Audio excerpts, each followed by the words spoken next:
Haim sisters and their debut album Days Are Gone, which I think it's safe to say, and I know you don't want to talk too much about this because I've said I've sort of written it out, and I've decided I'm going to talk with you about this album full throttle. All right, so no holding back then.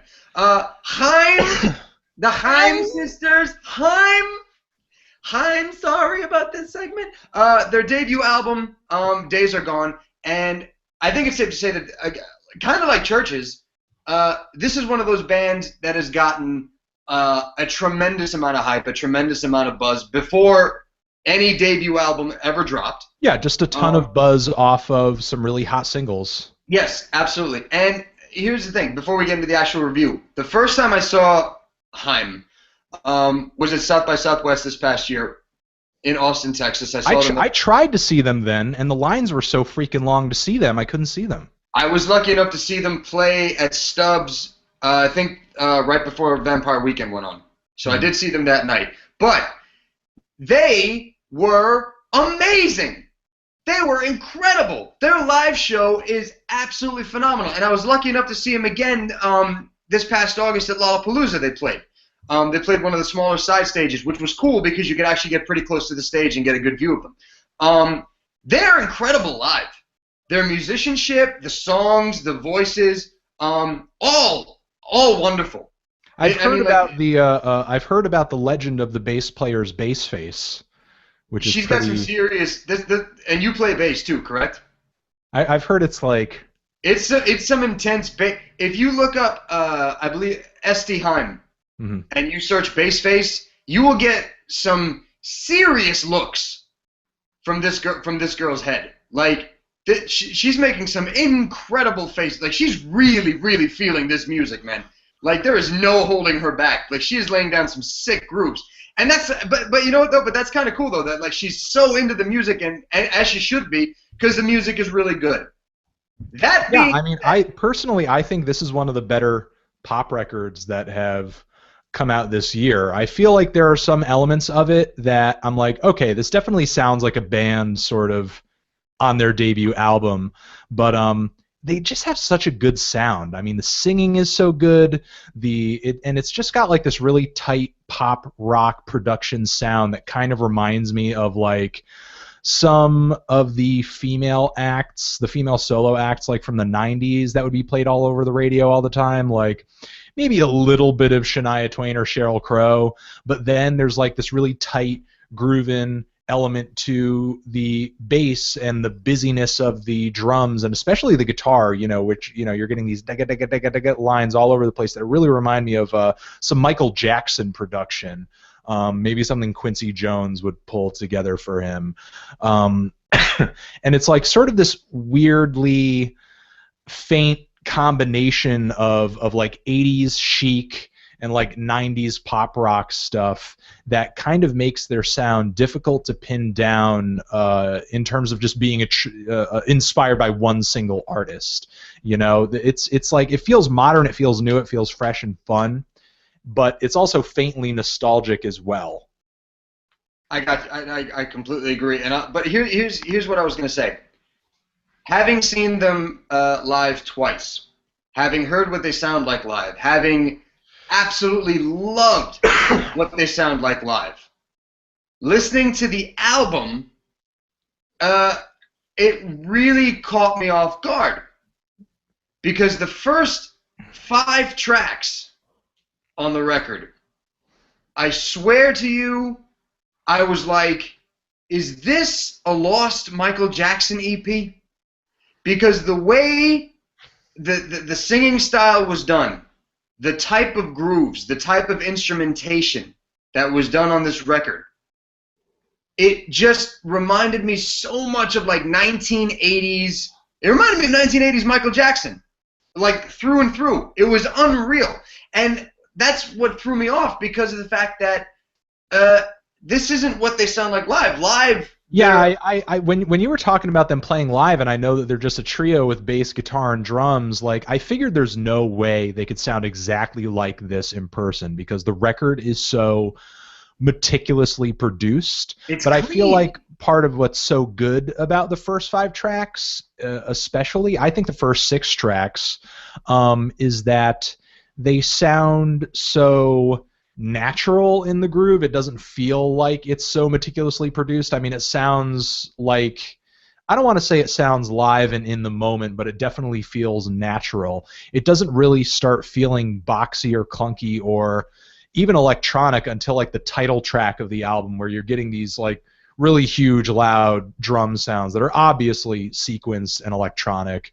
And then the track after that, you're getting like the huge like guitar riffs and kind of the really clunky drum beats and the really odd low pitched bass horn. It sounds like a tuba, but it could be like a low pitched saxophone that was like treated in the studio or something, kind of playing these waves of bass in the low end. But yeah, I figured unless they play with more people live, there's no way they can get it to sound exactly like this as just a trio. There's one additional person when they play live. They have an actual drummer. Because the three sisters are playing guitar, bass, and then you've got another guitar and synthesizers on the side as well. But it just, I don't know, man. Like, it really just threw a curveball. Okay, so I mean, it sounds different than it does live, but I mean, did you end up enjoying it? I did. I enjoyed it. I enjoyed it for what it is, which is a really good pop album. That's what it was. But what I'm saying is, what threw me off is the fact that having seen them live, and they're much more of a rock and roll band, much more of a rock act. Their vibe and their sound on stage live embodies a much more rock and roll element.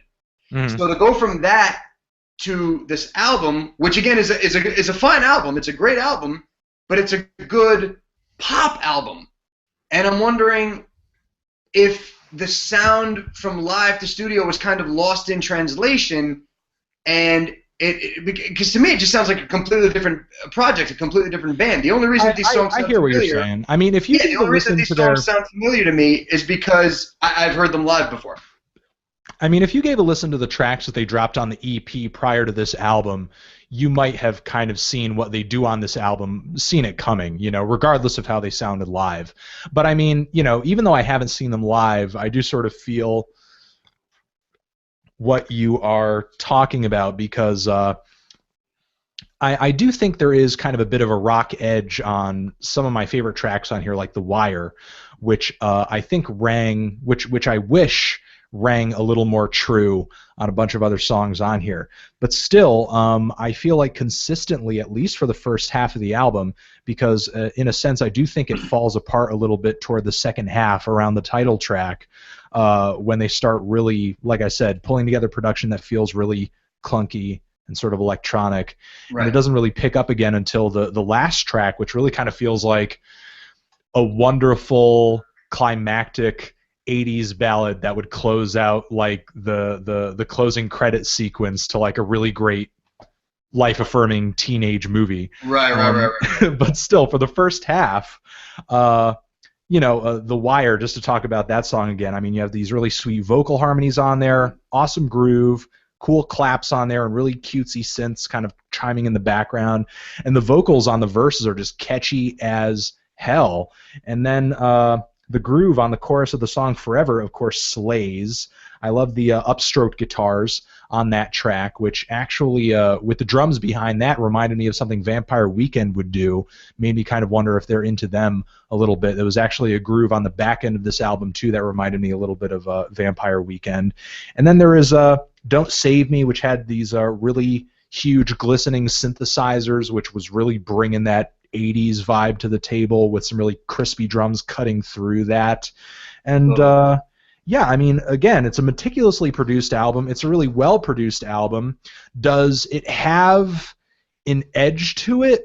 Not really, but the songs are so goddamn catchy, and I feel like for a group that's nostalgic, you know, and you know, I don't just like praise nostalgia for the sake of nostalgia, like, oh wow, they sound 80s, you know, like, okay, who gives a shit? You know, if you're gonna be nostalgic, at least bring back the classiest, the best, and the most enjoyable aspects of that sound. You know what I mean? Don't relive the nightmares of the 80s and the 90s. You know, we've already forgotten about them. Don't remind us.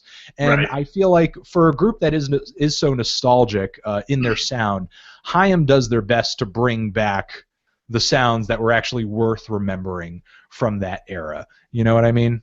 Absolutely. No, I mean, don't get me wrong. I mean, when I was listening to the record, there was a lot of dancing being done. There may have been a couple attempted moonwalks across the floor, possibly. And no, I do agree with you. I do think that they've brought out the best of what like the 1980s had to offer, which are like catchy hooks, really, really good grooves, really good beats. But I just can't shake the fact that what I heard live isn't what I heard on the album, and in some odd way, I almost feel kind of betrayed. I'm just like, I mean, I could understand that because live, I mean, especially if you're talking about something having more of a rock edge, and of course, you know, your sentiments lie closer with rock than they do with pop. But you know, but still, I could imagine that if they are rocking a little harder live, that it's going to create a more visceral experience and a more exciting experience than just kind of sitting down and listening to a more light-hearted, pop-oriented album.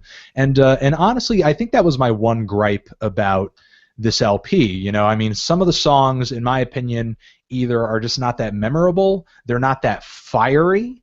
And there are some tracks, especially toward the back end, where I feel like they slow things down a bit, or maybe even the song "Honey and I" as well, where Haim sounds a little comatose, you know, just like really sleepy.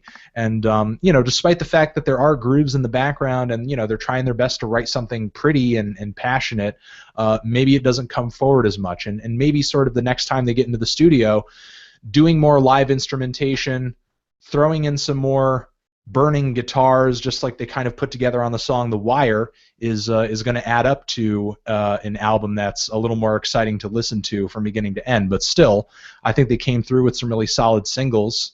And even though I'm not in love with the album, I feel like I personally have great reason to expect something interesting on their next LP, at least, you know, maybe even a better album. I think maybe another thing about this LP that could have been better is maybe if the song segued and flowed a little bit better, or if maybe there was a bit of a concept or a theme to the entire album, so that maybe it felt like you were really traveling or journeying through a wholly conceived idea versus just a group of songs that kind of felt like they were put together just for the sake of making an album. ultimately. So I mean, at the end of the day, what would you grade this? What would you grade this debut album from Haim? I mean, I'd say it's about for me personally, a 6 or a 7. You know, I liked it. I thought it was likable. I didn't really hate anything on it. Some people sort of seem to be a little offended by just how accessible and friendly sounding it is. But again, I think they are doing this nostalgic thing tastefully. I think a lot of the songs and melodies are really well written. I think the grooves are great. I think the production is really detailed. And there's not much I can say about it that is all that awful, except, you know, maybe the lyrics aren't all that imaginative or exploring new avenues of expressions with things like love. But still, you know, I ended up liking it. Agreed. I think I would give it like a high 6 or low to mid 7. Again, very, very catchy record. Very easy to enjoy, very easy to appreciate. It's not a background record. It's an album that you can definitely give your attention to and actually enjoy.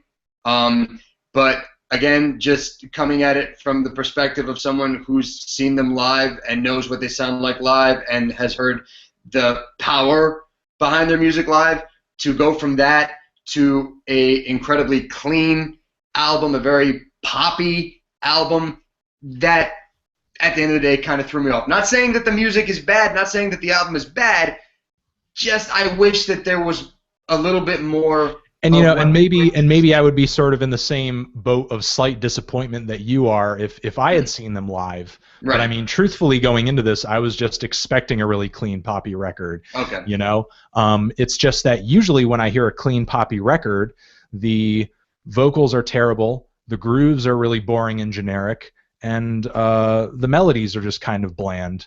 And even worse, some really clean poppy records feature an awful singer. And I felt like at least this time around, I was getting a bit of a relief where even though the record was really clean, was really poppy, and wasn't exactly a thrill, I wasn't conflicted with those 4 other horrible things that I'm usually faced with on a record like this. But let's move on to the next thing. Let's move on to the next thing, and let's